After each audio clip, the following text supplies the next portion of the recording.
Welcome back, Seekers and Saints, to Fire in the Bones vlog, and today we are referring back to Pastor Shane's sermon of April 14th.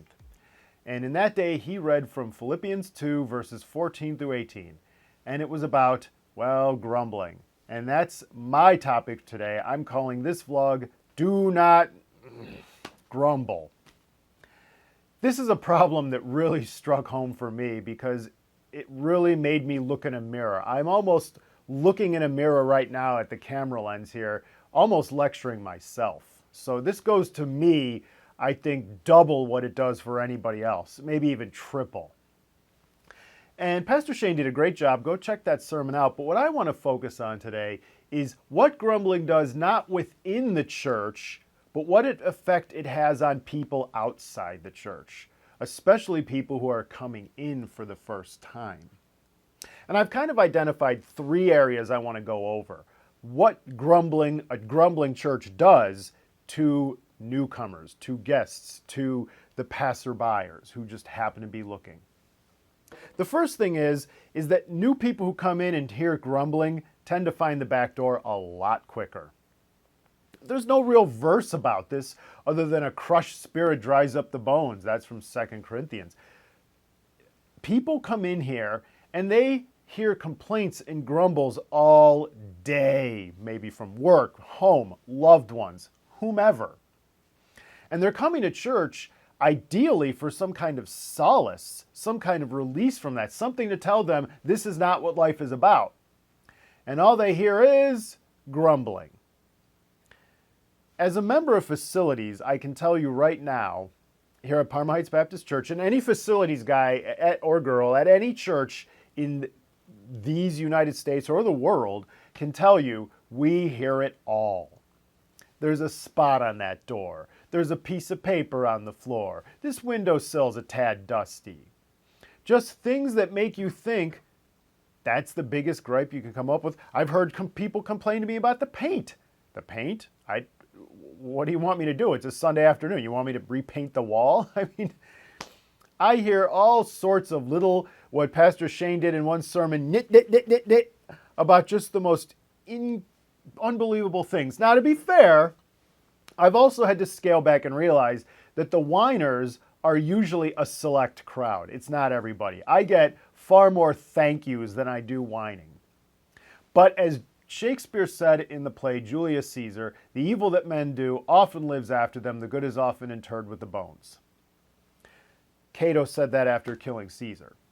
The point is, you can be thanked 100 times a day for your service, but when that soul-crushing, bone-drying person comes to you and won't stop kvetching about the most unimportant detail, it just drains all of that thank you out. And imagine if you're someone who's just walking into a church for a new time and you happen to hear someone laying into a facilities person, a pastor, or maybe just another believer about I can't believe so-and-so did this or this happened. That door looks a lot better. So the grumbles, and what's really upsetting to me too, I've been on foreign mission trips where I've seen a church that consisted of 4 walls, a roof, and a dirt floor. All right? And barely 2 nickels to rub together. And they were so content with what they had. And then I come home to a church in the U.S. and hear people grumble that the scent in the bathroom stinks. I don't like that fresh linen. I want them to change it. I've never heard that one, but you get my point. It really is disconcerting and soul-crushing and dries up the bones. Instead of putting fire there, it dries them up. So if that's the way it's going to be and you're a new person, why show up? The second problem is grumbling churches also find a lot of reasons to nitpick their way out of the Great Commission. It's interesting, but the day before this sermon, I work with International Friendships, which is a Christian ministry aimed at reaching international college students, which is really great because some of these people are from countries that the church cannot impact, particularly, I won't name countries just to be fair, but just countries that missionaries find nigh impossible to get into. Well, now they're here. So this is a great opportunity. And I was at a big meeting where all the volunteers got together for a year in review, meet some new things, one of those things. And one of the points brought up was the fact that IFI finds it sometimes much easier to work with non-church organizations. It's sometimes easier to work with hyper-liberal colleges than it is a church. Let me repeat that for you.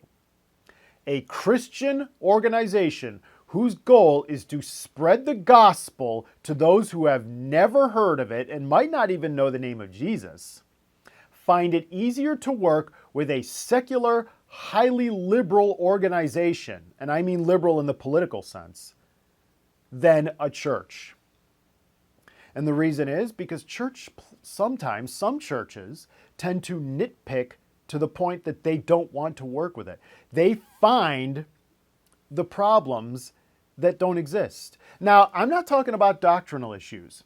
It's fair. If any organization comes to Parma Heights and wants to work with us, we're going to have doctrinal questions, and we should. I'm not talking about that, because I can attest, as being part of it, and many members of our church being part of it, that IFI is a gospel evangelical-centered organization.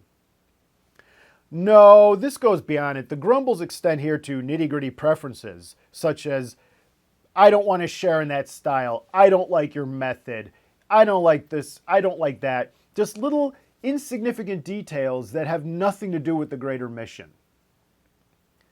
I just can't fathom how any organization, any church could find reasons not to do the Great Commission because of personal grumbling and nitpicks. What brilliant answer are you going to give to God when you face him and he says, "Why did you inhibit that mission?" What brilliant logic are you going to have for God to say, "Oh, I see your point. You're right. That Hindu or that Bollywood sounding music, I don't know. It was worth not sharing with them." Come on. The final one I want to talk about, I'll speed it up a little bit. This one is personal because it's also my sin. And Pastor Shane touched on it briefly, but you can grumble yourself into blinders of God's work in the church. I've seen a lot of church leaders who abuse their position. I've seen a lot of church leaders who have lifted themselves up only to fail catastrophically down. I've seen a lot of judgment, and I've seen the church do horrible things. And as I said with what Cato said, the evil that men do lives after them, it sticks with me a lot harder. Now, I'm not saying we shouldn't hold pastoral leadership to some degree of strict scrutiny. After all, James 3:1 says the teachers, including me, I'm not a pastor, but I'm taking the role of a teacher, should be held to a higher standard. I'm not talking about making sure that doctrinally we're walking the walk and talking the talk. I'm talking about we let one bad experience ruin the whole bunch. We become hypercritical. We judge a pastor because maybe they didn't say something the right way. They flubbed the line. Anybody could do that. And we've decided that they're doctrinally on the outs. Maybe one or two individuals, there's always someone in the church that, gosh, I really wish they wouldn't act so jerkish. But we decide that that one person is everyone. And the danger in that is that it causes you to be blind to everything that's good.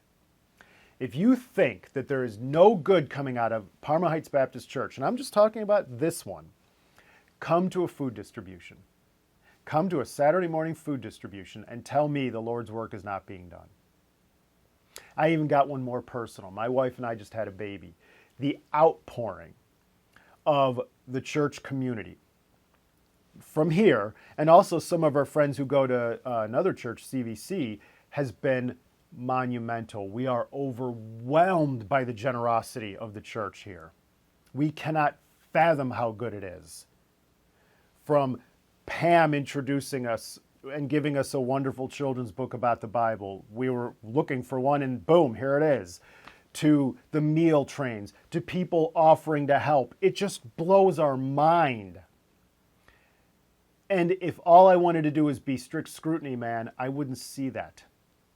I would just complain, walk away in my sanctimonious position, and I'd exclude myself from the Great Commission or being part of the church family. because I was happier grumbling. It kind of reminds me of, I had a boss once that trash talked his family all the live long day. And then when he asked me if I wanted to meet him, I said no. And he couldn't understand why. Because I was too busy. He was too busy trash talking him. And if all we do is trash talk the church, how are we going to convince anybody to show up? Whereas if I could tell them about, no, look at all this, people are going to want to come in and they're going to want to stay. So what's the final conclusion of the matter? When we grumble, those outside the church hear it. That's it for today. Thank you for coming, and I'll see you next time on Fire in the Bones.